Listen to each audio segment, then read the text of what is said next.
আসসালামু আলাইকুম ওরহমতুল্লাহি ওবারাকাতুহ। আলহামদুলিল্লাহ ওয়াসসালাতু ওয়াসসালামু আলা রাসূলিল্লাহ। সম্মানিত ভাই বোনেরা, দাম্পত্য জীবন আল্লাহ তাআলার দেওয়া জান্নাতি পরিবেশের একটা বড় নিদর্শন। আমরা যে জান্নাতে ছিলাম, আমার বাবা এবং মা আদম এবং হাওয়া, এরপর ওখান থেকে আবার দুনিয়ায় এসেছি। এটার বড় নমুনা হলো যে আল্লাহ তাআলা আমাদেরকে আবার জান্নাতে নিয়ে যেতে চান এবং এই জোড়াটা তৈরি করেছেন। আল্লাহ তাআলা বলেছেন, অমিন আয়াতিহি, আমার নিদর্শন সমূহের মধ্যে একটা নিদর্শন হলো এই যে আমি তোমাদের মধ্য থেকে তোমাদের আজওয়াজ করেছি। এই আজওয়াজ শব্দ অর্থ জোর করে দেওয়া। একজন নারী একজন পুরুষ হেঁটে চলছে, সামনে মানে যাচ্ছে, বিয়ে করেছে, রোমান্টিকতা তৈরি হয়েছে, ভালোবাসা তৈরি হয়েছে, ভালোবাসার ফসল একটা সন্তান আসছে, দুইজনের ভালোবাসা তার মধ্যে আসছে, সেই সন্তান বড় হচ্ছে, ওদেরকে আরো বড় করছে, পৃথিবীময় ব্যাপ্ত হচ্ছে। এটা হলো আল্লাহ তাআলার একটা বড় ধরনের অবস্থান। তার এর পিছনে কারণ কি? লিতাসকুনু ইলাইহা, যে পৃথিবীতে তোমরা যদি একটা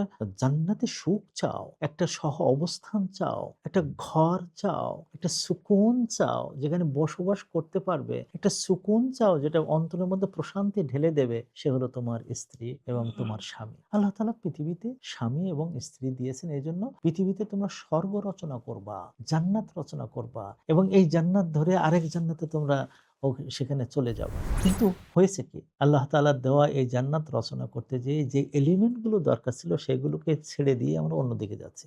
এলিমেন্ট হলো ওয়াজআলনা বাইনাকুম মাওয়াদ্দাতান ওয়া রাহমা, রোমান্স তৈরি করে দিয়েছেন আমাদের মাঝখানে এবং রাহমা দিয়েছেন স্বামী এবং স্ত্রীর মাঝখানে। এবং আল্লাহ তাআলা বলেছেন বাইনাকুম, তোমাদের মধ্যে।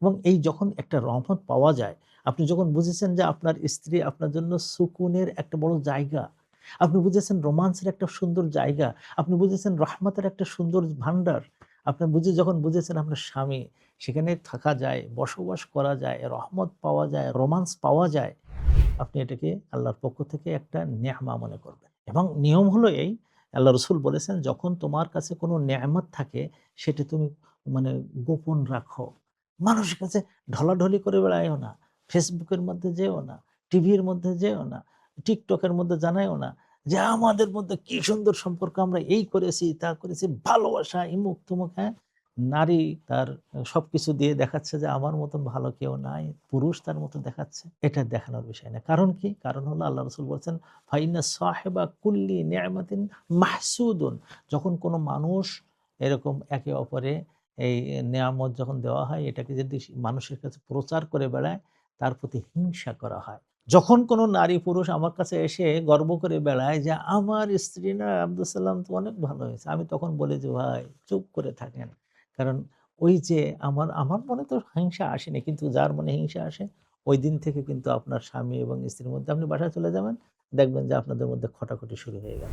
আল্লাহর পক্ষে মানে একে সাহায্য চাইতে, আল্লাহ আলহামদুলিল্লাহ আমাকে দিয়েছো তুমি, গোপনে রাখেন।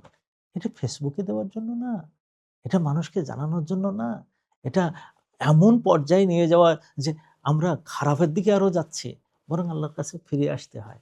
জান্নাত পর্যন্ত নিয়ে যেতে হবে তো টেনে এই ভালোবাসাটাকে। এই ভালোবাসার মধ্যে তখনই সম্পর্ক খারাপ হয়ে যায় যখন তৃতীয় পক্ষ এখানে বিভিন্নভাবে আসে। কেউ আসে ডমিন্যান্ট হিসেবে, তখন দেখবেন আপনার জীবন হেল। কেউ আসে হিংসাকারী হিসেবে, তখন দেখবেন আপনার জীবন হেল। কেউ আসে পরকীয়া হিসেবে, তখন দেখবেন আপনার জীবন হেল। সবচেয়ে বড় ভাঙন আসছে এখানে পরকীয়া হিসেবে। পুরুষটা ঘোষণা করতেছে, আমার স্ত্রী এই স্বাধীনতা পায়। অনেক মেয়ে চাচ্ছে, আহারে আমার স্বামী যদি এমন হতো। এবং ওই দিন থেকে মেসেজ আসা শুরু হলো যে, আপনার জীবনটা কি ভালো, আমি যদি আপনার মতন স্বামী পেতাম। শুরু হয়ে গেল পরকীয়া। নারী যখন দেখতেছে আমার মতন স্বামী আর পাইনি কোথাও, আর এই কথা মানুষের সামনে বলে বেড়াচ্ছে, তখন আরেক পুরুষ বলে যে, তোমার স্বামী আর কোথায়, আমি কি কম, আমি তো ইউনিভার্সিটির টিচার। সে বলতেছে, আমি তো অমুক ব্যাংকের বড় ধরনের কর্মকর্তা, আসো না আমার সাথে। পরকীয়া শুরু হয়ে গেল। পৃথিবী ধ্বংস হয়েছে নেয়ামতগুলোকে যখন ফ্লারিশ করে দেয় মানুষের কাছে। আপনি গোপন রাখুন, হেফাজত করুন, আরো এটাকে বড় করে তুলুন।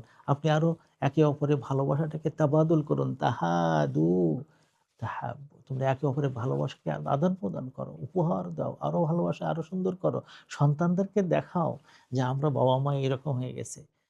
আপনি এবং আপনার স্ত্রী, আপনারা ২ জন সোশ্যাল মিডিয়াতে আসছেন। আপনার স্ত্রী আরো এক কাঠি উপরে চলে গেল। ওই যে আপনাদের সন্তানটা, যে একটা সন্তান ঘরের মধ্যে একাকিত্বে মরতেছে, গুমরে মরে যে এত ভালোবাসা তোমরা মানুষকে দেখাও, কই ভালোবাসা আমি পাই না কেন, আমি দেখি না কেন, বাসায় এসে এত চিৎকার করো কেন, তোমাদের মধ্যে এত আর্গুমেন্ট কেন আসে, তোমাদের মধ্যে এত হিংসাহিংসি কেন হয়, তোমাদের মধ্যে এত রেষারেষি কেন, এত তোমাদের মধ্যে ফ্রিকশন কেন, তিনি একটা কথা বলে তুমি শোনো না কেন, আমি একটা সন্তান, অবুঝ সন্তান, আমি তো তোমার ঘর থেকেই আরেক জল্লাদ হয়ে বেরোচ্ছি।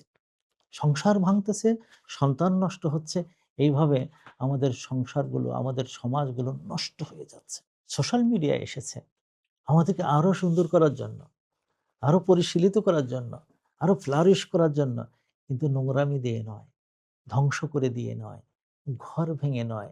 আমরা এটাকে সুন্দরভাবে ব্যবহার করি। সম্মানিত ভাইয়েরা, কথাগুলো বললাম কারণ আজকালকার জামানায় এমন অবস্থা হয়ে গেছে, সোশ্যাল মিডিয়া দেখলেই এই কদিন আগে ২ জন কাপল কি দুনিয়ার কত কিছু জানাচ্ছেন, আমরা কত ভালো। আজকে আবার জানাচ্ছেন আমরা ২ জন মিউচুয়ালি আমরা আলাদা হয়ে গেছি। কিন্তু মাঝখানে যে সন্তানটা, ও কিন্তু গর্তের মধ্যে পড়ে গেল। ও কিন্তু সারা জীবন আপনাকে অভিশাপ দেওয়ার জন্য প্রস্তুত হতে থাকলো। গড়ে উঠবেন, জাহান্নাম ছাড়া কোনো উপায় থাকবে না। জান্নাতের দিকে যদি যেতে হয়, ওই আল্লাহর কাছে দোয়া করতে, আল্লাহ এমন সন্তান দাও, এমন স্বামী দাও, এমন জোর দাও, এমন স্ত্রী দাও, যাদের দেখে আমার চোখটা কুল হয়ে যাবে, অন্তরটা প্রশান্তিতে ভরে উঠবে। মরে যাওয়ার সময় হাত তুলে আল্লাহর কাছে দোয়া করতে থাকবে। এইভাবে পরিবার গঠন করি, এইভাবে সন্তান নিয়ে আসি, এইভাবে ভালোবাসা ফ্লারিশ করি।